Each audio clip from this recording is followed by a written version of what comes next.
আসসালামু আলাইকুম, আমি ডাক্তার মনিরুল হক, বর্তমানে খুলনা মেডিকেল কলেজ হাসপাতালে কর্মরত আছি। আমার পক্ষ থেকে এডিটিউনের সকল অভিভাবক এবং শিক্ষার্থীদের শুভেচ্ছা এবং অভিনন্দন। আমাদের কাছে অনেক অভিভাবকরা আসেন এই সমস্যা নিয়ে যে আমার বাচ্চারা খেতে চায় না, এক্ষেত্রে আমরা কি করতে পারি।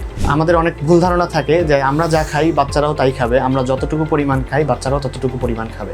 এটা আসলে একটা সম্পূর্ণ ভুল ধারণা। বাচ্চারা তাদের বয়স এবং ওজন অনুযায়ী যতটুকু খাবার প্রয়োজন তারা ঠিক ততটুকুই খাবে। তাহলে এক্ষেত্রে আমরা এমন কি করতে পারি যাতে বাচ্চারা তাদের প্রয়োজন মতো খাবার খায়। আমাদের প্রথমত যেটা করি, আমরা খাবার যেটা বাচ্চাদের কাছে পরিবেশন করি সেটা অনেকটা আকর্ষণীয় তাদের কাছে হয় না। এটা সবসময় মাথায় রাখতে হবে যে বাচ্চারা রং খুব পছন্দ করে। তো আমরা যদি বাচ্চাদের সামনে কালারফুল খাবার, যে সেটা হতে পারে ফল বা রান্না করা খাবার, যদি তাদের সামনে দিই তাহলে দেখা যাবে যে সেই খাবারটা তারা খুব অনায়াসেই ভালোভাবেই সেটা গ্রহণ করছে। এবং আমরা যদি বাচ্চাদের যে খাবারগুলো বেশি পছন্দ, আমরা চেষ্টা করবো সবসময় বাচ্চাদের কাছে সেই খাবারগুলো দিতে।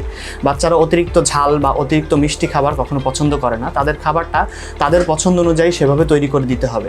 আমরা বয়স্করা যেরকম খাবার বা ঝাল বা যেরকম মশলা পছন্দ করি, তাদের খাবারটা চেষ্টা করতে হবে তাদের প্রয়োজন অনুযায়ী সেভাবে রান্না করার জন্য।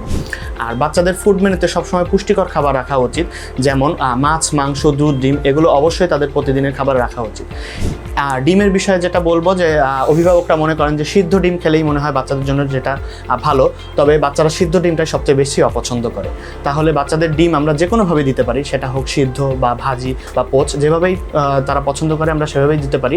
সব কিছুতেই পুষ্টিমান একই রকমই থাকে, কোনো পরিবর্তন হয় না।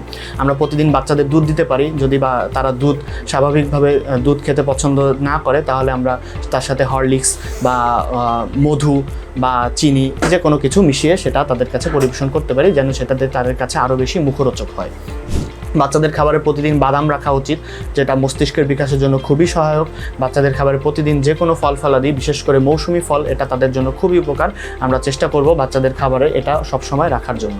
বাচ্চাদের মস্তিষ্কের বিকাশের জন্য যেমন খাবার প্রয়োজন, ঠিক তেমনি পর্যাপ্ত ঘুম এবং বিশ্রামও প্রয়োজন। একটা বাচ্চার দৈনিক প্রতিদিন 8 থেকে 9 ঘন্টা ঘুমের প্রয়োজন, এবং বাচ্চার ঘুম যেন ঠিকমতো হয় সেজন্য চেষ্টা করতে হবে তার ঘুমের যে পরিবেশটা সেটা যেন সবসময় আরামদায়ক এবং শান্ত হয় এবং যেন খুবই আরামদায়ক হয়। এবং বাচ্চাকে বেশি শক্ত বিছানাও ঘুমাতে দেওয়া যাবে না, আবার একেবারে নরম বিছানাও ঘুমাতে দেওয়া যাবে না।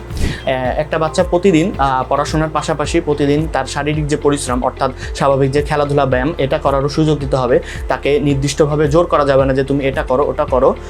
তাকে সবসময় ছেড়ে দিতে হবে, আমাদের খোলা মাঠে ছেড়ে দিতে হবে। সে যেটা পছন্দ করে অন্যান্য বাচ্চাদের সাথে খেলতে, সেভাবে তাকে খেলতে দিতে হবে।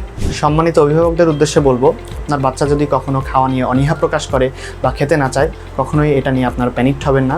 এর জন্য খুব দ্রুত কোনো একজন ভালো ডায়েটিশিয়ান বা ভালো একজন চিকিৎসকের পরামর্শ নেবেন এবং তাদের পরামর্শ অনুযায়ী আপনারা চলবেন। সবাইকে ধন্যবাদ। সবাই ভালো থাকুন, সুস্থ থাকুন।